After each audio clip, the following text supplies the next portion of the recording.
Olá, eu sou o professor Pierre, do IFSC Campus Tubarão, e nós chegamos então ao nosso quarto vídeo do estudo 2. No estudo 2, então, a gente está tratando sobre a avaliação do ambiente externo. Esse, como eu falei para vocês, é o quarto vídeo, e a gente vai tratar nesse quarto vídeo do tópico 5, que é a estrutura do setor e as oportunidades ambientais. Então, vamos lá para o tópico 5. Então, estamos aqui no tópico 5, estrutura do setor e oportunidades ambientais. Vamos iniciar falando um pouquinho de ciclo de vida dos setores. Então, o conceito de ciclo de vida diz que os setores eles são pequenos, num período de desenvolvimento inicial, e em seguida eles passam por um período de crescimento rápido, que a gente poderia chamar de adolescência, culminando em um período de rearranjo. Os dois últimos estágios, ou os dois estágios finais, são inicialmente um período de crescimento lento, ou mesmo nulo, que a gente poderia chamar de maturidade, e um estágio final de declínio.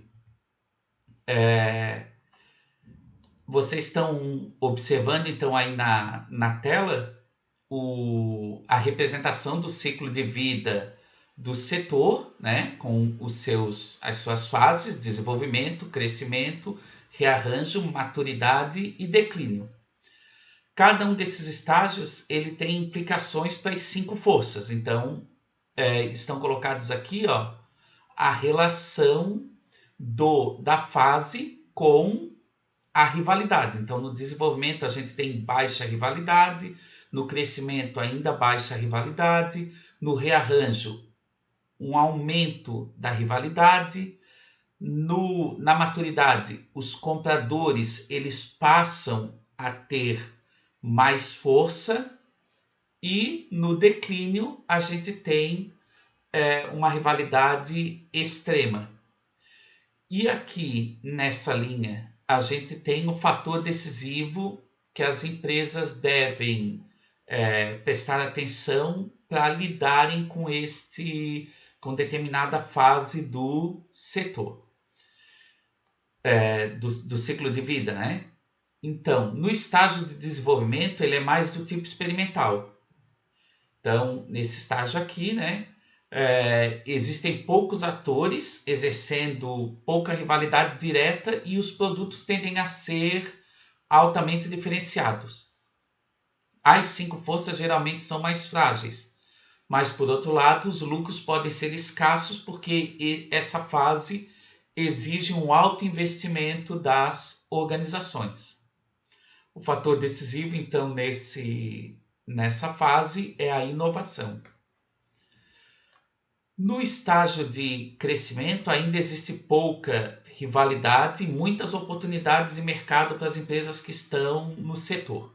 Os compradores podem se esforçar muito para garantir o seu abastecimento do que é feito pelo setor, das ofertas do setor, e não vão apresentar muita sofisticação em relação aos produtos que eles consomem, no caso os compradores, o que diminui logicamente o poder deles.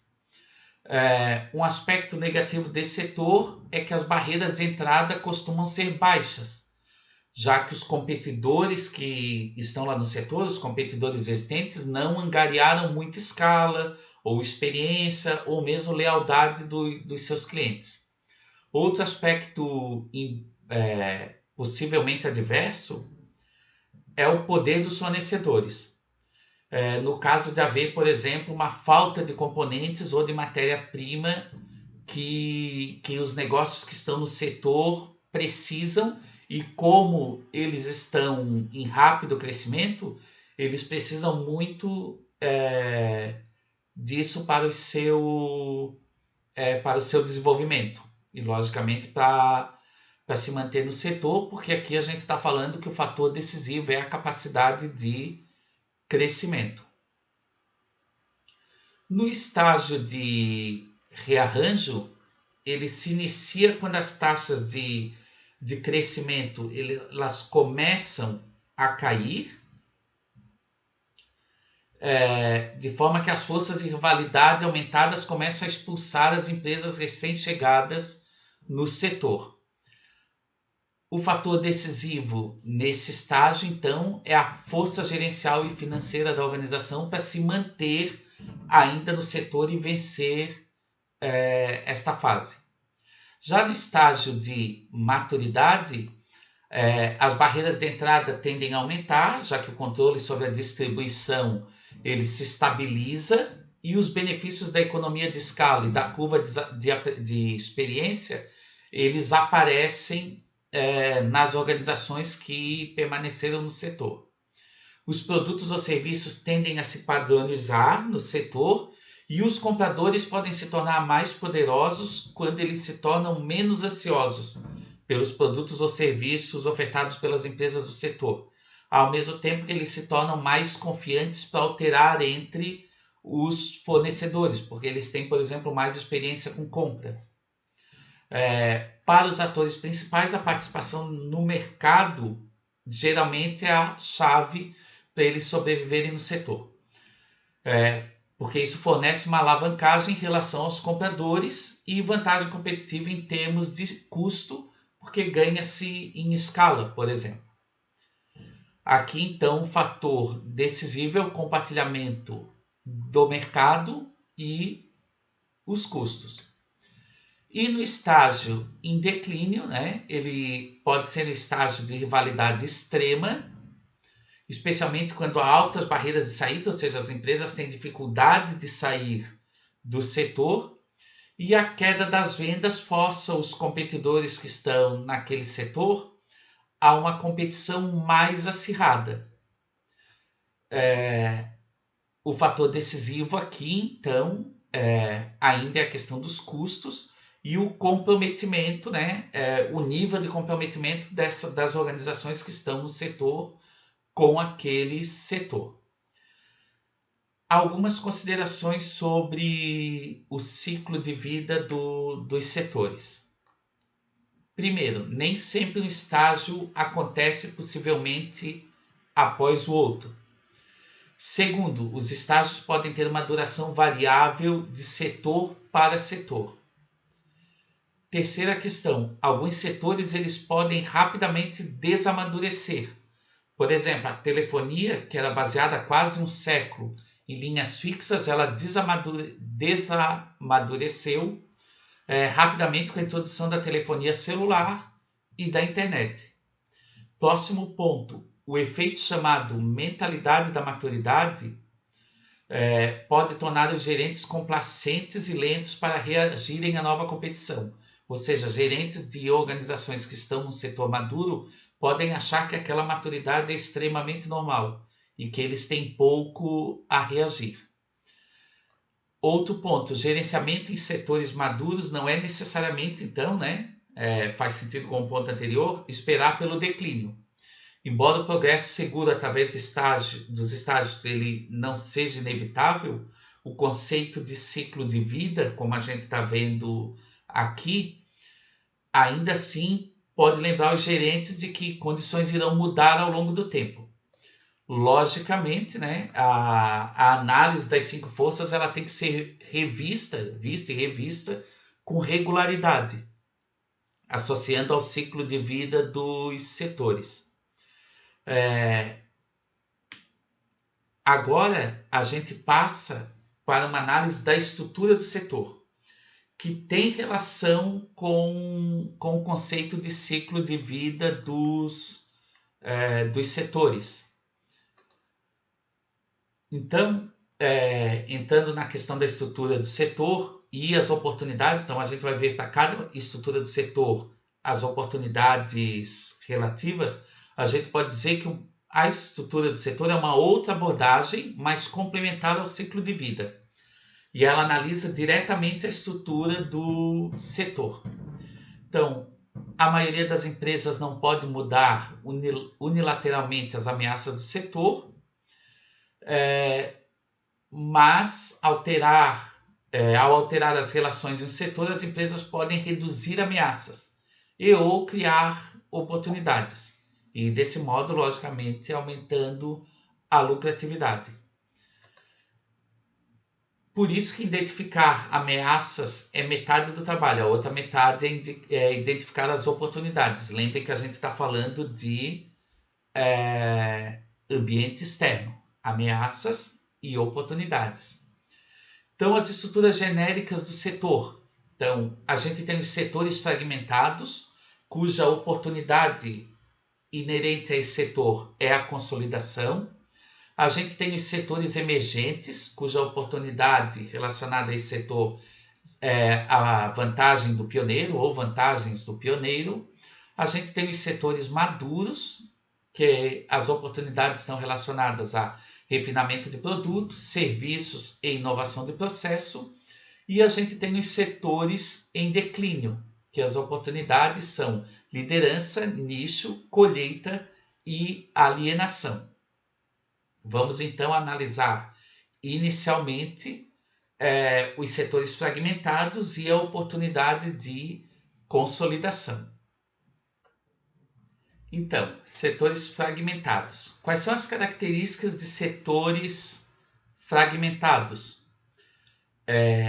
A gente tem um grande número de pequenas empresas atuando nesse setor e não existe nenhuma empresa dominante, nem tampouco existe alguma tecnologia dominante no setor.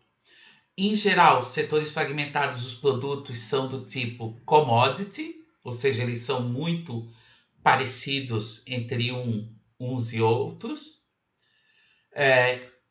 Existem baixas barreiras de entrada, então são setores que são mais fáceis de entrar, e pouca, se nenhuma, economia de escala nesses setores. É muito comum a gente encontrar setores fragmentados na área de serviços, varejo, alguns setores fabris e setores gráficos, por exemplo. Possíveis motivos. Então, as poucas barreiras à entrada, pouco ou nenhuma economia de escala, e às vezes a gente vai encontrar até deseconomias de escala nesses setores, e a necessidade também de um controle rígido local, quando as empresas elas têm uma necessidade de permanecerem pequenas porque exigem no seu negócio um controle mais rígido. Isso também são características associadas a esses setores. Então, qual é a oportunidade relacionada a esse setor? Setores fragmentados é a consolidação do setor. Essa consolidação, então, ela pode ser feita de 3 maneiras básicas: adquirindo concorrentes. Então, uma ou algumas empresas desse setor começam a adquirir concorrentes menores e vão se consolidando e consequentemente, consolidando o setor. Pode-se desenvolver poder de mercado, ou seja, as organizações começam a aumentar a sua fatia de mercado, isso é uma forma também de consolidar. E uma terceira forma é explorar economias de escala. As empresas começam, elas identificam formas de obter ganhos de escala e começam a explorar esses ganhos. Essas 3 formas, logicamente, como vocês podem perceber, elas não são formas excludentes, né? Então, eu posso começar a adquirir concorrentes ao mesmo tempo que eu exploro economias de escala. Próximo setor emergente ou setores emergentes, cuja vantagem, cuja oportunidade está relacionada às vantagens de ser o pioneiro nesse setor. Então, quais são as características de um setor emergente, né? Então, eles são aqueles recém-criados ou recriados, normalmente são formados por inovações tecnológicas ou de base tecnológica. Essa criação ou recriação pode ser também derivada de mudanças na demanda ou surgimentos de novas necessidades do consumidor. Nesses setores, nenhum padrão de produto foi atingido ainda, também não há nenhuma empresa dominante, e os novos clientes eles vêm da inexistência de consumo e não necessariamente de concorrentes.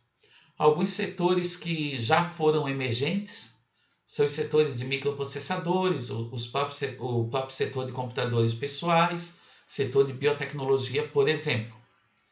Então, como que eu posso aproveitar a oportunidade, né, relacionada ao pioneirismo? Eu posso buscar a liderança tecnológica, eu posso ter ativos trancados, ou eu posso criar custos de troca. Então, essas vantagens do pioneiro elas são disputadas por empresas que tomam decisões estratégicas e tecnológicas importantes no início do desenvolvimento do setor. E aí, por esse pioneirismo, ela tem uma série de vantagens. Como que eu posso, então, buscar a liderança tecnológica, né?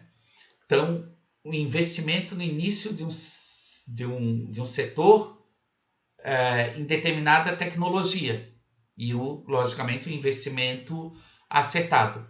Ele pode gerar duas vantagens nos setores emergentes. Vantagens essas ligadas ao pioneirismo. A primeira, as empresas podem obter uma posição de baixo custo, baseada no maior volume cumulativo de produção daquela tecnologia que elas investiram. E a segunda é que as empresas que investem cedo em uma tecnologia, elas podem obter, por exemplo, proteção de patente, aumentando o seu desempenho. Entretanto, as patentes parecem proporcionar uma oportunidade de lucro relativamente pequena, segundo a literatura da área, exceto, por exemplo, em setores farmacêuticos e químicos especializados. Porque os imitadores eles podem duplicar as vantagens originadas pelos pioneiros das patentes, com custos menores, ou seja, eles desenvolvem outras tecnologias ou outras formas que não vão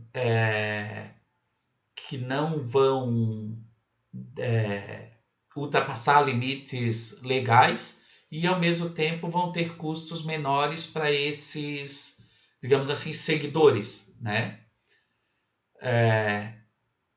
Posse de ativos estrategicamente valiosos, a nossa segunda forma, né? Então a gente pode conquistar vantagens competitivas sustentáveis investindo estrategicamente em recursos valiosos antes que esses recursos tenham seu valor conhecido pelo setor.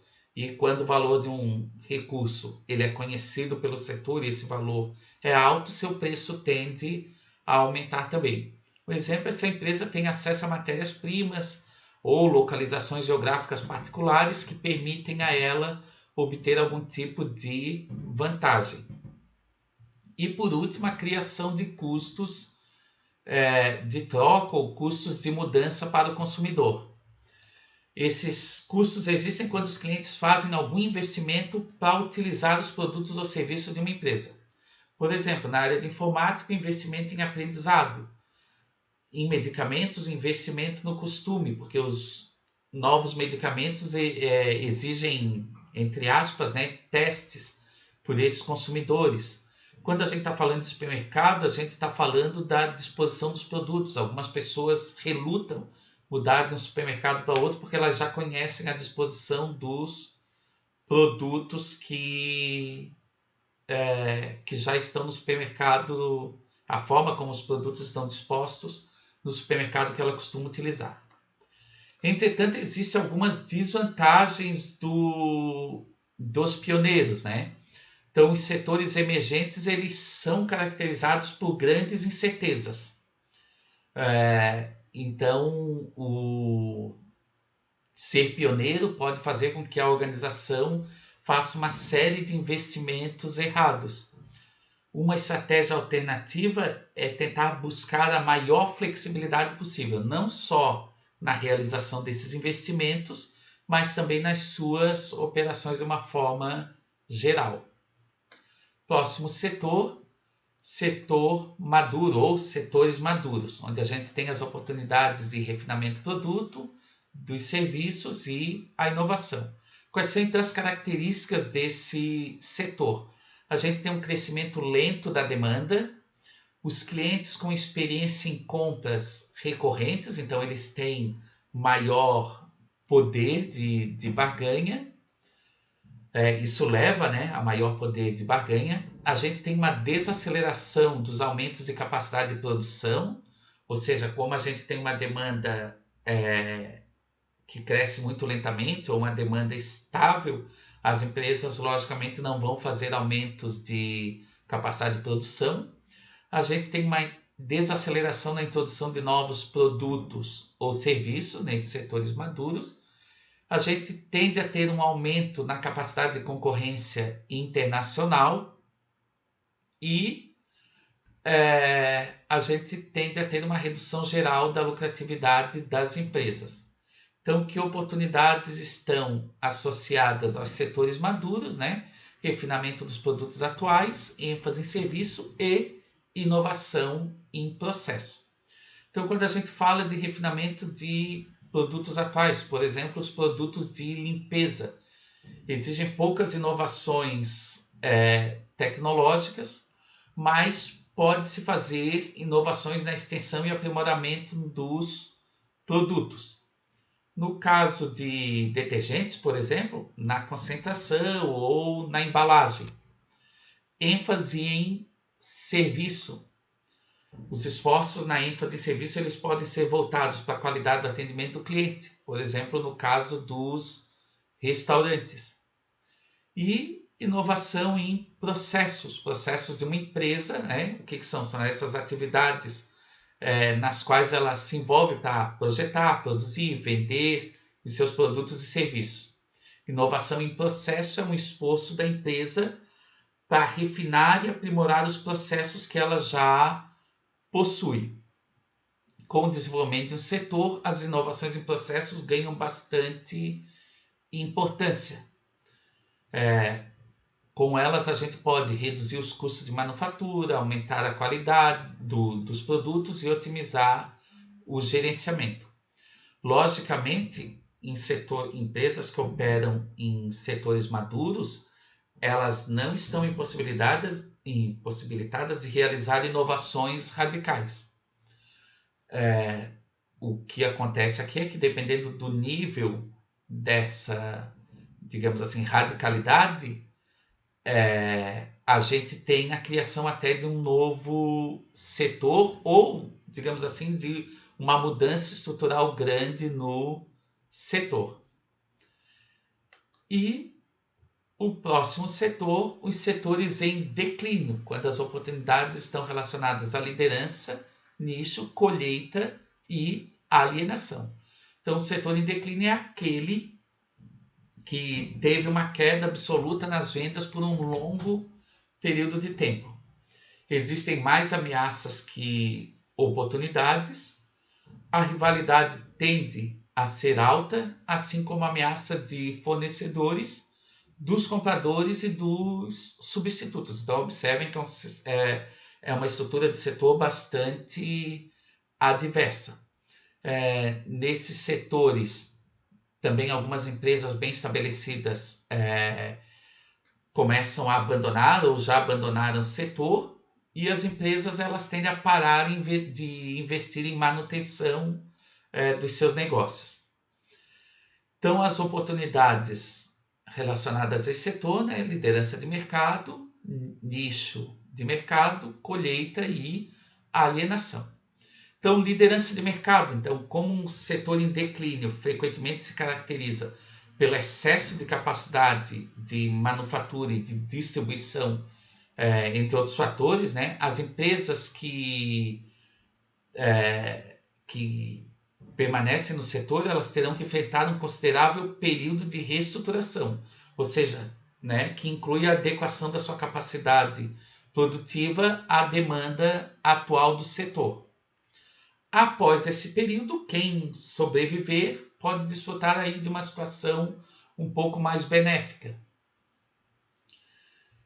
A empresa que está nesse setor depois dessa situação, ela pode tentar se firmar como um líder do setor, abocanhando uma fatia grande de mercado e, consequentemente, facilitando a saída das outras empresas do setor. Na prática, ela pode também comprar e logo depois retrair as linhas de produtos dos concorrentes, ou comprar e retrair a capacidade de manufatura dos concorrentes, ou fabricar peças de reposição para linhas de produtos dos concorrentes, e assim ela vai enviando sinais para os demais de que ela pretende permanecer no setor.